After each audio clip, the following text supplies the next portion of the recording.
तर ही दृश्य आपण पाहतोय गिरगाव चौपाटीवरची ही दृश्य आहेत। पुन्हा एकदा लालबागच्या राजाला अत्याधुनिक मोटराईज तराफ्यावर विराजमान करण्याचे प्रयत्न केले जात होते। सकाळी जेव्हा लालबागचा राजा गिरगाव चौपाटीवर दाखल झाला आणि समुद्रात त्या ठिकाणी लालबागच्या राजाची मूर्ती दाखल झाली, त्यानंतरच तराफ्यावर विराजमान करण्याचे प्रयत्न लालबागच्या राजाला सुरू करण्यात आलेले होते। पुन्हा एकदा जाऊया, आपले प्रतिनिधी गिरीश गायकवाड आहेत आपल्यासोबत। गिरीश, ज्यावेळेला लालबागचा राजा गिरगाव चौपाटीवर दाखल झाला त्यावेळेला पाठोपाठ सुद्धा अनेक त्या ठिकाणी मुंबईतल्या गणेश मंडळांच्या उंच अशा मूर्ती विसर्जनासाठी त्या आलेल्या होत्या, गिरगाव चौपाटीवर दाखल झालेल्या होत्या। तर आत्ता त्या ठिकाणची नेमकी काय परिस्थिती आहे? म्हणजे इतर मंडळांच्या सगळ्या गणेश मूर्तींचं विसर्जन झालेलं आहे का? त्या संदर्भातली काही माहिती देऊ शकाल? निश्चितच आपण पाहतोय या ठिकाणी बरेचसे गणेश मंडळ आहेत जे मानाचे गणपती त्यांचे देखील विसर्जन सोहळे या ठिकाणी पार पडलेले आहेत। 8 वाजता चिंतामणीचा जो गणपती आहे तो सुद्धा या ठिकाणी पोहोचला, पण त्याचं देखील अगदी शाही पद्धतीने विसर्जन खोल समुद्रात झालेलं आहे। आणि ही सगळी दृश्य मी माझा कॅमेरामॅन योगेश सावंतला सुद्धा सांगेल की दाखवावी, जेणेकरून गिरगाव चौपाटीचा संपूर्ण परिसर सध्या कशा पद्धतीने दिसतोय ते देखील आपल्याला या ठिकाणी पाहता येईल। मोठी गर्दी खरं तर या ठिकाणी पाहायला मिळते। जोपर्यंत जिथवर नजर जाईल तिथवर आपल्याला गर्दी पाहायला मिळते। त्यासोबतच जे मोठमोठे 20 फुटाचे, 25 फुटाचे, 27 फुटाचे गणपती आहेत ते सुद्धा आपल्याला या ठिकाणी विसर्जन झाल्याचे चित्र स्पष्टपणे दिसते। थोडंसं झूम करावं जेणेकरून लक्षात येईल कोणत्या मंडळांचे हे सगळे गणपती आहेत। ही सगळी दृश्य आपण या ठिकाणी पाहतोय। अगदी चांगली जी व्यवस्था आहे ती महानगरपालिकेकडून आणि राज्य सरकारकडून या ठिकाणी विसर्जनची करण्यात आलेली आहे। पण या सगळ्यांच्या वर जाऊन एक शक्ती असते, ती म्हणजे दैवी शक्ती असते, जी वारंवार आपल्याला संदेश देत असते की उतू नका, मातू नका, आणि त्यामुळे योग्य ती काळजी घ्या। आणि देव हा चराचरामध्ये आहे, सर्वसामान्यांचा आहे। ज्या ज्या सृष्टीमध्ये जीव उपलब्ध आहे त्या ठिकाणी त्याच्यावरती त्याची दृष्टी जी आहे ती कायम असते। आणि हाच संदेश जो आहे तो या माध्यमातून लालबाग राजा देतोय का, अशी चर्चा सध्या गिरगाव चौपाटीवर जमलेल्या या सगळ्या बांधवांमध्ये सुरू झालेली आहे। आणि त्यासोबतच आपण ही सगळी दृश्य पाहतोय की लालबाग राजाला आता किनाऱ्यावर घेण्याचा जो प्रयत्न आहे श्रुती, तो सुद्धा या ठिकाणी होताना दिसतोय। सगळे जे मोठ्या मंडळाचे जे गणपती आहेत ते सध्या विसर्जन झालेले आहेत या ठिकाणी, आणि मंडळाचे जे पदाधिकारी आहेत ते सुद्धा या ठिकाणाहून गेलेले आहेत। मात्र गिरगाव चौपाटीवरती लालबाग राजा मंडळाचे जेवढे पदाधिकारी आहेत ते सध्या तिष्ठत उभे आहेत। याच ठिकाणी वाट पाहत आहेत की आपल्या राजाचं विसर्जन नेमकं कशा पद्धतीने होणार आहे। आणि त्यासोबतच लालबाग राजाच्या विसर्जनासाठी हवे ते प्रयत्न करण्याची सुद्धा त्यांची तयारी आहे। आणि त्यासोबतच आपण पाहतोय की एक तरापा या ठिकाणी मागवण्यात आलेला आहे। या तराप्यावरती लालबाग राजाला बसवण्याचा जो प्रयत्न आहे तो गेल्या अनेक तासांपासून सुरू आहे। मात्र लालबाग राजा जो आहे तो या तराप्यावर बसू शकलेला नाहीये, हे सुद्धा जाणून घेणं तितकंच महत्त्वाचं आहे। कारण समुद्राच्या ज्या लाटा आहेत त्या मोठ्या प्रमाणामध्ये आहेत आणि या ठिकाणी खोल समुद्रामध्ये उतरून पाण्यात 5 फूट उतरून नंतर राजाचा जो पाट आहे तो वर उचलायचा आणि त्यानंतर तरापाला आल्यानंतर त्याच्यावरती ठेवायचा, ही खरं तर फार मोठी तारेवरची कसरत आहे। आणि याला फार मोठ्या प्रमाणामध्ये जे मनुष्यबळ आहे त्याची सुद्धा आवश्यकता आहे, जी सध्या या ठिकाणी आपल्याला दिसत नाहीये। त्यामुळे आपण पाहतोय की लालबाग राजाच्या आजूबाजूला सगळे जे कोळी बांधव असू द्या, कोस्टगार्डचे जवान असू द्या किंवा इतर पदाधिकारी असू द्या, हे सगळे जमलेले आहेत। आणि हाय टाईड जी आहे ती जाण्याची वाट या ठिकाणी पाहिली जाते। आणि हाय टाईड जेव्हा संपेल त्यावेळी गणपती बाप्पाला खरं तर तराप्यावरती बसवलं जाईल आणि अगदी जग पाहिल असा जो दिमाखामध्ये शाही विसर्जन सोहळा आहे तो देखील पार पडला जाईल, जो गेल्या वर्षी पाहिला त्याच्या पुढे मागच्या वर्षी देखील आपण पाहिलेला आहे। आणि प्रत्येकाच्या आनंदाचा आणि त्यासोबत साश्रू नयनानं बाप्पाला निरोप देण्याचा हा सगळा क्षण असतो, जो डोळ्यात साठवण्याची प्रत्येकाची इच्छा असते।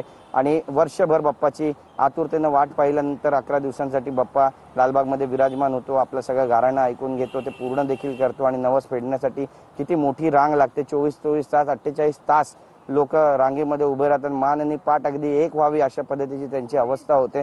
आणि तरी देखील राजावरची जी भक्ती आहे, जी श्रद्धा आहे ती कुठेही कमी होत नाही। आणि राजा देखील अगदी त्याच भावनेतून त्यांना भरभरून देतो, जेवढं मागितलं त्याच्यापेक्षा जास्त त्यांची झोळी भरून टाकतो। आणि त्यामुळेच आपण पाहतोय की गिरगाव चौपाटीवर मोठ्या प्रमाणामध्ये जे गणेश भक्त आहेत ते सध्या लालबाग राजाचं विसर्जन हे नेमकं कधी होणार त्याची वाट पाहतात। मंडळाचे जे पदाधिकारी आहेत ते देखील हात जोडून राजाला काही चुकलं माकलं असेल तर आम्हाला माफ कर, आमच्या पोटात सगळे जे गुण आहेत, अवगुण आहेत ते घालून घे आणि आम्हाला आशीर्वाद दे, अशी विनवणी या ठिकाणी करताना आपल्याला स्पष्टपणे पाहायला मिळत आहेत।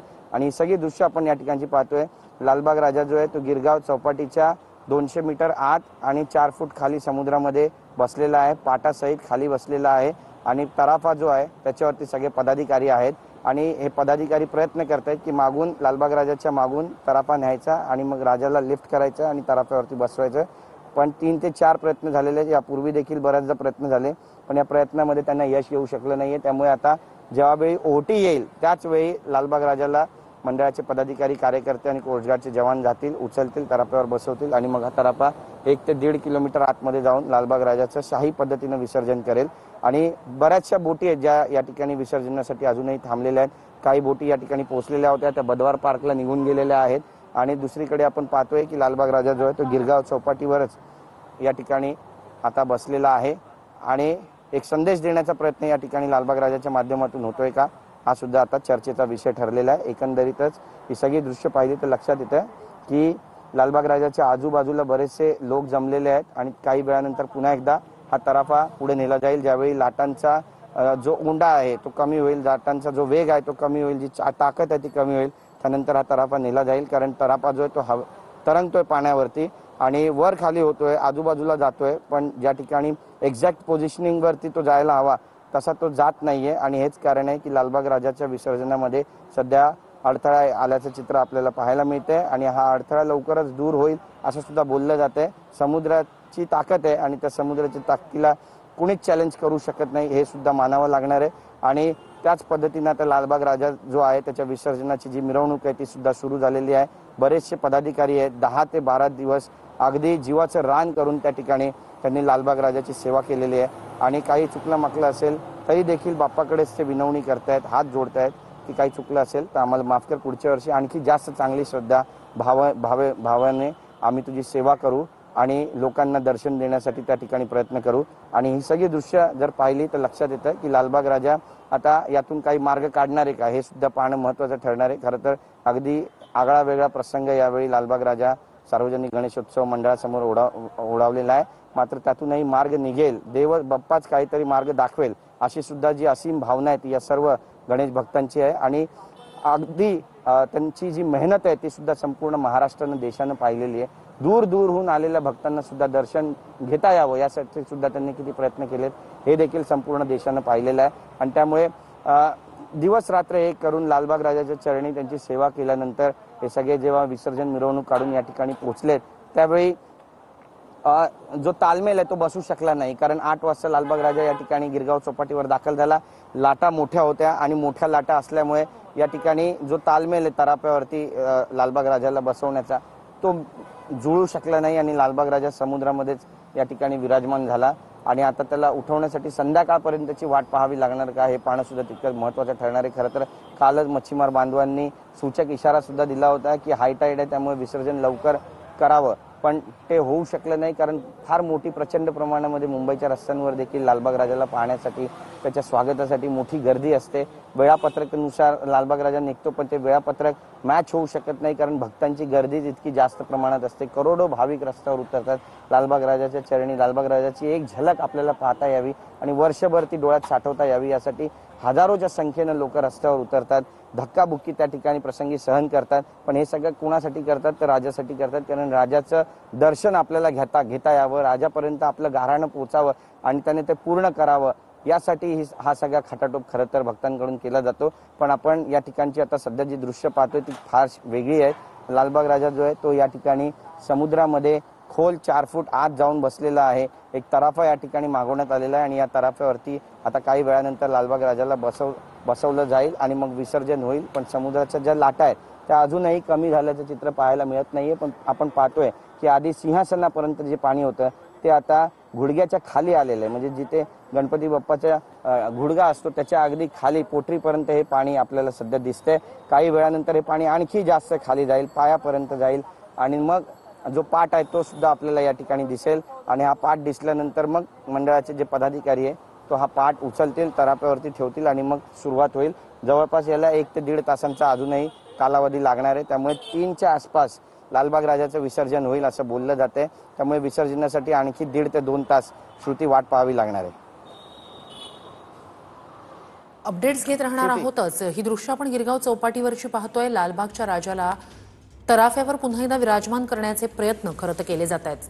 आत्ता सध्या आपण म्हणूया सकाळी जशी परिस्थिती होती, जो वेग होता भरतीचा तो आत्ता तसा दिसत नाहीये, त्यामुळे पुन्हा एकदा प्रयत्न केले जात आहेत मंडळाच्या पदाधिकाऱ्यांकडून, कोळी बांधवांकडून आणि तिथल्या यंत्रणांकडून लालबागच्या राजाला पुन्हा एकदा तराफ्यावर विराजमान करण्याचे जो अत्याधुनिक मोटराईज असा तराफा त्या ठिकाणी सज्ज ठेवण्यात आलेला आहे। त्या तराफ्यावर विराजमान करण्याचे प्रयत्न पुन्हा एकदा केले जात आहेत। आता लालबागचा राजा ही मूर्ती आपण त्या ठिकाणी पाहतोय। गिरगाव चौपाटीवरची ही मूर्ती जवळपास 8:30 वाजल्यापासून त्या ठिकाणी मूर्ती समुद्रात आतमध्ये गेलेली होती आणि तेव्हापासून ही मूर्ती त्याच ठिकाणी आहे। शक्य झालं नव्हतं या मूर्तीला तराफ्यावर विराजमान करणं। मोठे प्रयत्न करण्यात आले, 1.5-2 तास सकाळच्या वेळेला सुद्धा जेव्हा हा लालबागचा राजा गिरगाव चौपाटीवर आला त्यानंतर तातडीनं या मूर्तीला तराफ्यावर विराजमान करण्याचे प्रयत्न सुरू करण्यात आले। मात्र लाटांचा वेगच इतका होता, भरतीचा त्या ठिकाणी भरतीचा वेग होता आणि त्यामुळेच या बाप्पाच्या मूर्तीला, भव्य अशा मूर्तीला तराफ्यावर विराजमान करणं शक्य झालं नाही। मोठे प्रयत्न करण्यात आले। आता पुन्हा एकदा हे प्रयत्न केले जात आहेत लालबागच्या राजाला अत्याधुनिक मोटराईज अशा तराफ्यावर विराजमान करण्याचे। तर ही दृश्य आपण गिरगाव चौपाटीवरची पाहतोय। खरं तर यावेळेला जो अत्याधुनिक मोटराईज असा तराफा तयार करण्यात आलेला होता त्या तराफ्यावर विराजमान झाल्यानंतर मग खोल समुद्रात नेण्यासाठी, पुढे मार्गक्रमण करण्यासाठी इतर कुठल्याही बोटीची गरज भासणार नव्हती। मात्र लाटांचा वेग त्या ठिकाणी अधिक होता, भरती त्या ठिकाणी होती आणि त्यामुळेच बाप्पाच्या मूर्तीला, लालबागच्या राजाला त्या ठिकाणी अत्याधुनिक अशा मोटराईज तराफ्यावर विराजमान करणं शक्य झालं नाही। त्यासाठी मोठे प्रयत्न करण्यात आलेले होते। अगदी कोळी बांधवांच्या बोटी सुद्धा त्या ठिकाणी आजूबाजूला उतरलेल्या होत्या। कोळी बांधव त्या ठिकाणी लालबागच्या राजाच्या मूर्तीजवळ, सिंहासनाजवळ सुद्धा पोहोचलेले होते। आत्ता सुद्धा आपण ही जी दृश्य पाहतोय तर जेव्हापासून लालबागच्या राजाची मूर्ती ही त्या ठिकाणी समुद्रात आहे तेव्हापासून त्या ठिकाणी कोळी बांधव त्या सिंहासनाच्या आजूबाजूलाच उपस्थित आहेत। त्या ठिकाणी पुन्हा एकदा आता प्रयत्न केले जात आहेत लालबागच्या राजाला तराफ्यावर विराजमान करण्याचे। सकाळी 8:30 वाजल्यापासून त्या ठिकाणी बाप्पाला मोटराईज अत्याधुनिक अशा तराफ्यावर विराजमान करण्याचे प्रयत्न मंडळाच्या पदाधिकाऱ्यांकडून सातत्याने केले जात आहेत। सकाळी सुद्धा हे प्रयत्न करण्यात आले, 1.5 ते 2 तासाचे प्रयत्न करण्यात आले, मात्र बाप्पाच्या मूर्तीला तराफ्यावर विराजमान करणं शक्य झालं नाही। आता सुद्धा पुन्हा एकदा प्रयत्न केले जात आहेत। लालबागच्या राजाच्या विसर्जनासंदर्भातली ही महत्त्वाची अपडेट म्हणावी लागेल।